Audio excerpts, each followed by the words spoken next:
2011, take one. Why did you become a communist? Oh, why did I become a communist?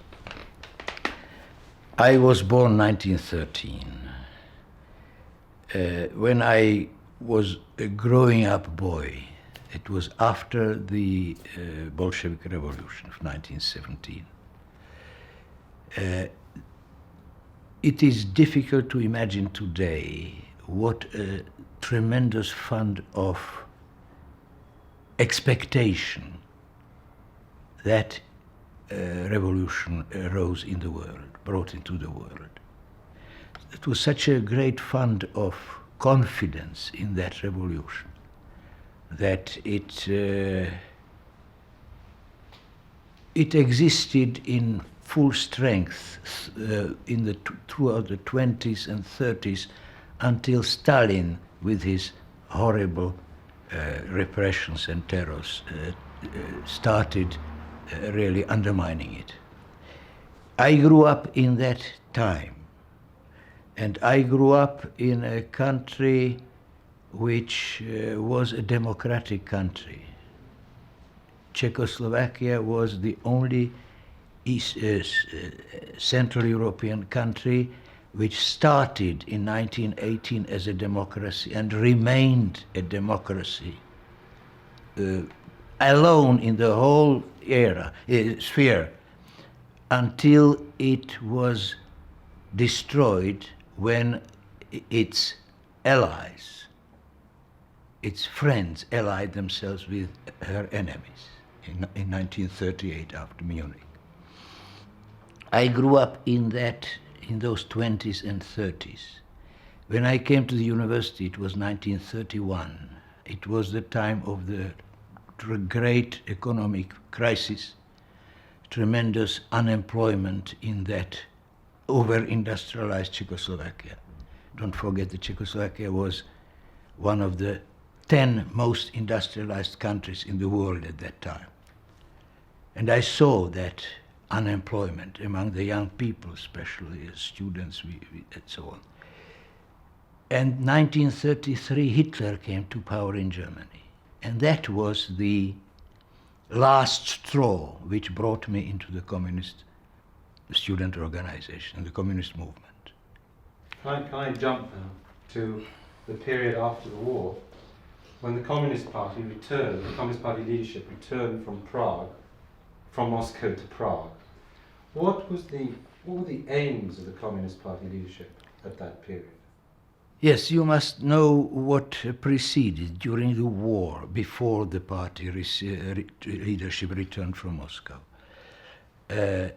You know that the Communist Party in Czechoslovakia was, again, the only legal Communist Party that existed, hardly with any interruptions, from 1921, when it was formed, until it was suppressed after Munich. That was, again, a unique phenomenon in Central Europe. And if we later compare the positions of these communists in, let's say, Hungary or Poland with Czechoslovakia, we must take this into account, that the Communist Party became an accepted member or component of the political system of the country. It was against Munich and went down as an anti-Munich, anti-capitulation party, capitulation towards Hitler, which increased its standing in the eyes of the people. During the war, you know that the Communist International, very immediately after the outbreak of the Second World War, came out with the instruction to its sections that this war is imperialist and they should work for the immediate ending of the war. That means in Hitler's interest. The Czechoslovak Communist Party by that time was illegal, And those instructions from Moscow came late and were not very much taken into account.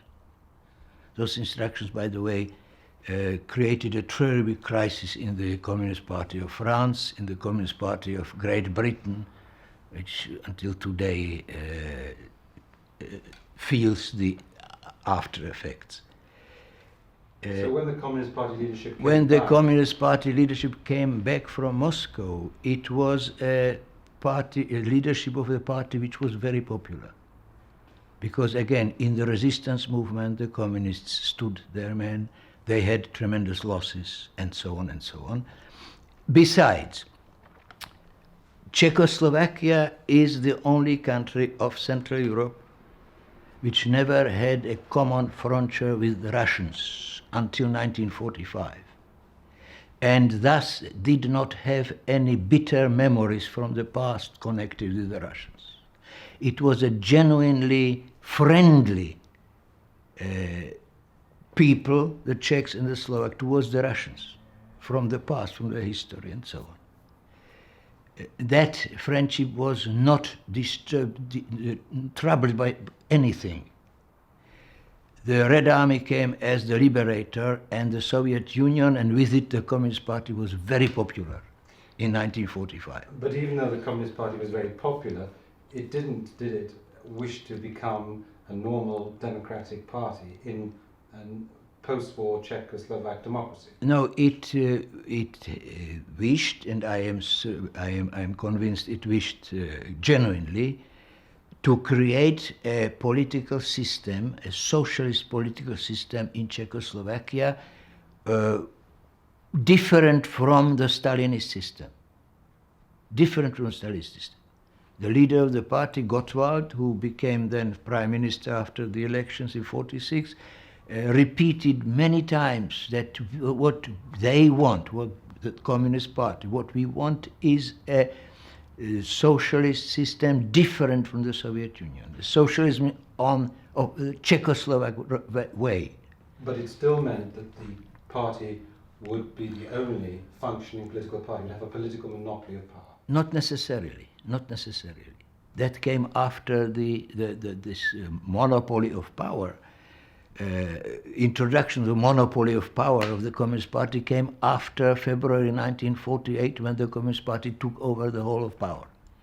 And that was one of the crossroads of the Czechoslovak Communist Party, the introduction of the Stalinist system after February 1948. And did that come from sources inside Czechoslovakia, indigenous Stalinism, or did it come mainly from Stalin himself? Both. It came mainly from Stalin, because at that time Stalin was convinced that the Third World War was imminent. He felt weaker as the potential enemies on the other side, and he was nervous about it, and among other things he wanted an absolute disciplining of his empire. That meant no differences in the political system anywhere. And the Czech communists, the Czechoslovak communists, accepted that without any misgivings or without any protest. If they did that, what was the purpose then of the show trials and the terror directed against parts of the The Communist show Party itself? trials. You see, from Stalin's point of view, and if I say Stalin, I don't mean only him personally, but the system he created. For Stalin, the Czechoslovakia was a dangerous member of his empire, because it had a very deep, very long-standing democratic experiences in every respect.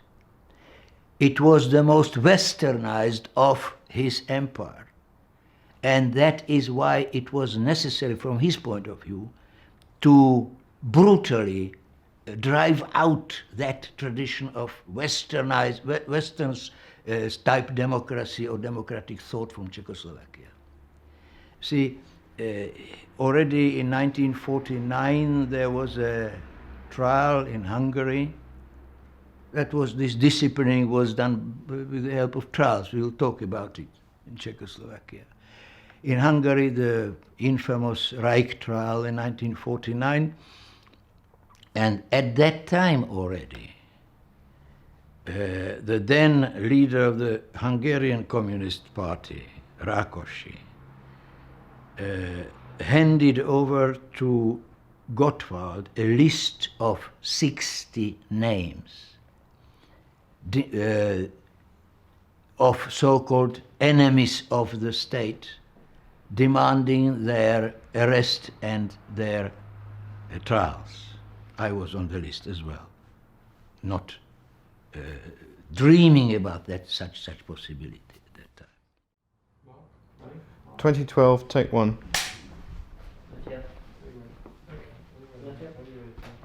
Okay. My name was on that list as well, without my knowing it, of course.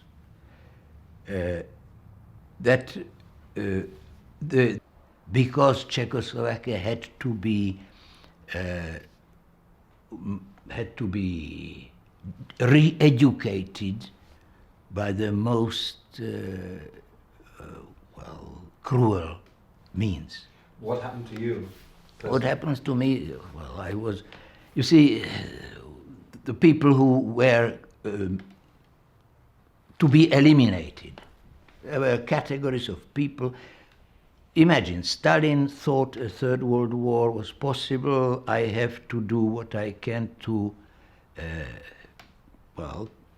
prevent the worst for such an eventuality.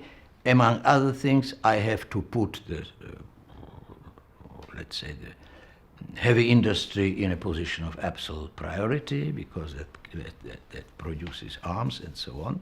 That means deforming the whole system of economy. And I have to be sure that the potential enemy will have no allies behind my back.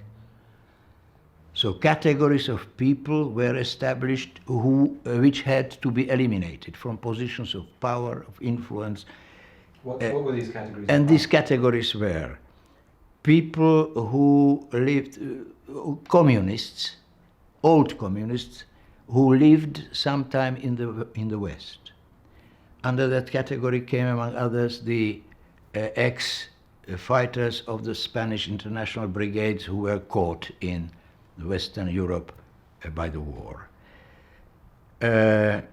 People who were able to fight against Hitler without being ordered by the Soviet Union or her allies, partisans and so on. After the creation of the State of Israel, Jews who were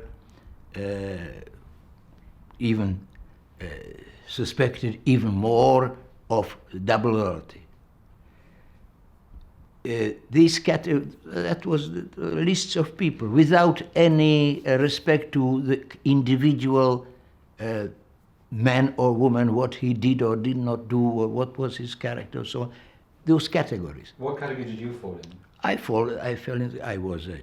was an old communist, lived in the West in my first exile, was a Jew on all three counts. And what happened to you exactly? What happened to me? I was envoy of Czechoslovakia in Israel, 1940, appointed 49.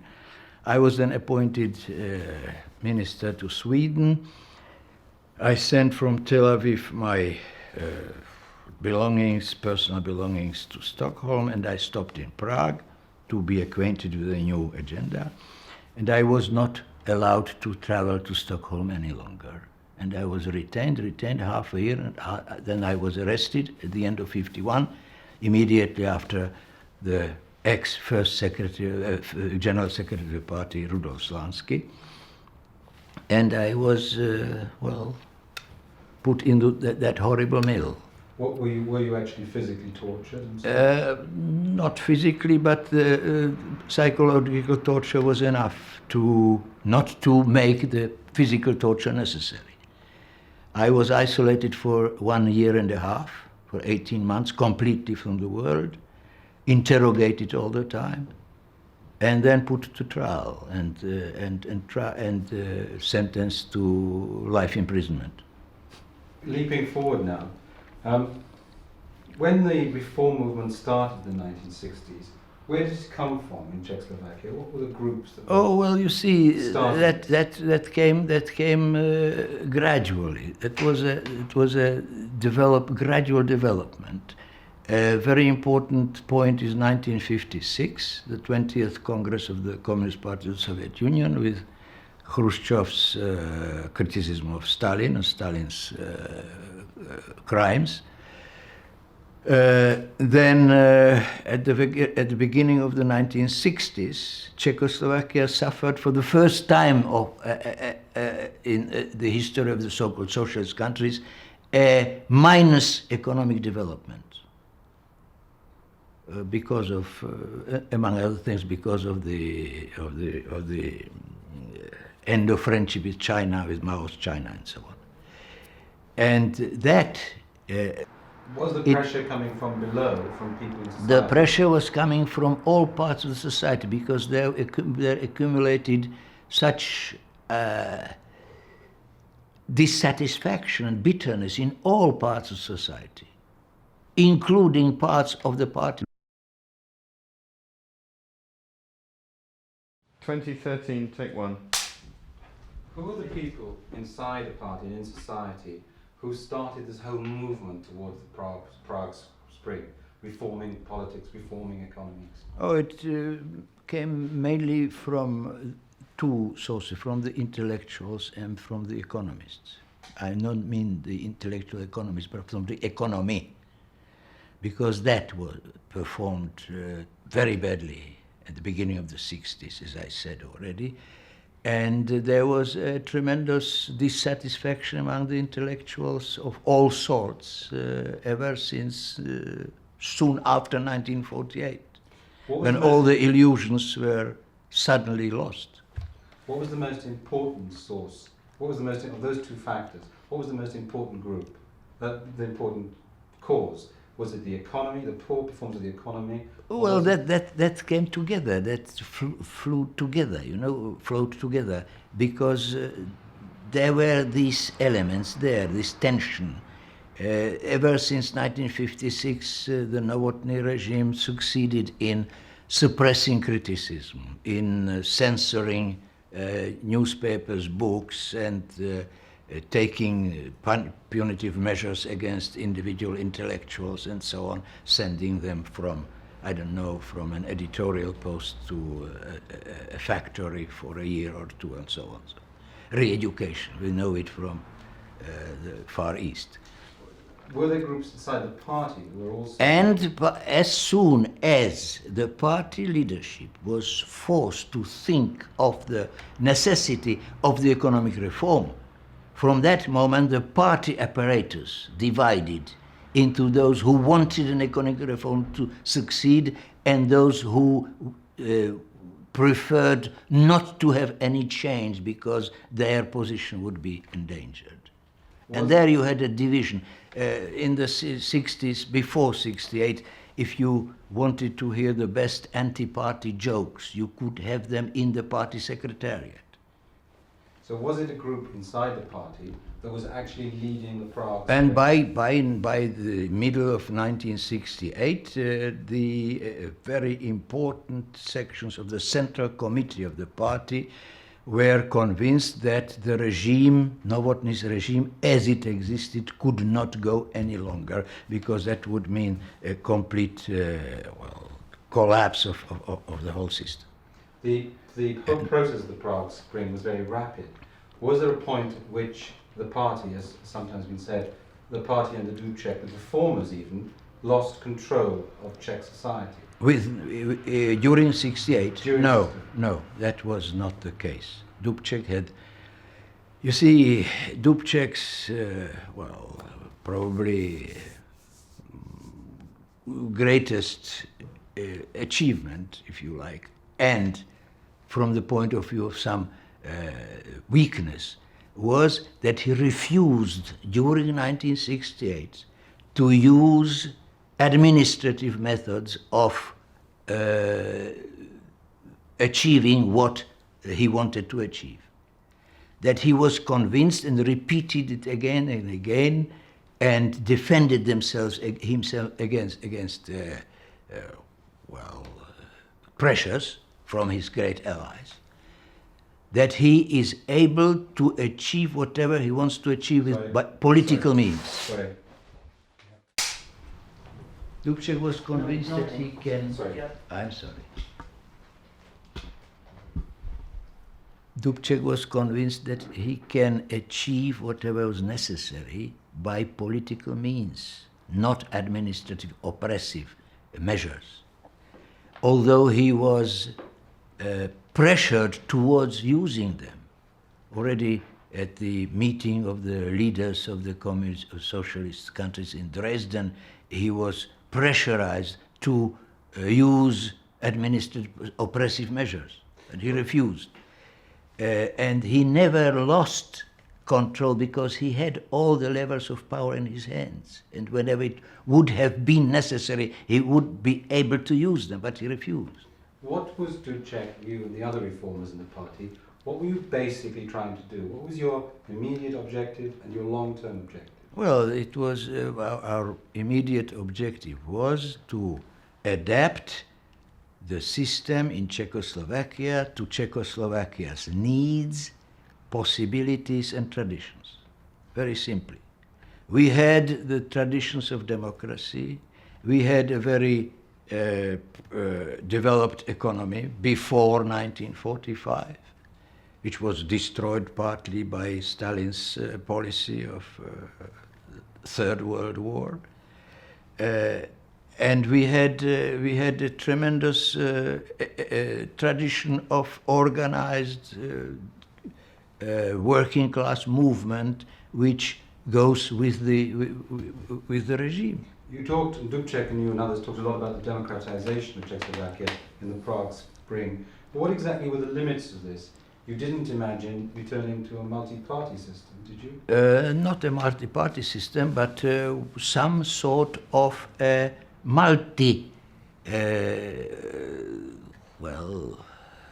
multi-voiced system, let's say.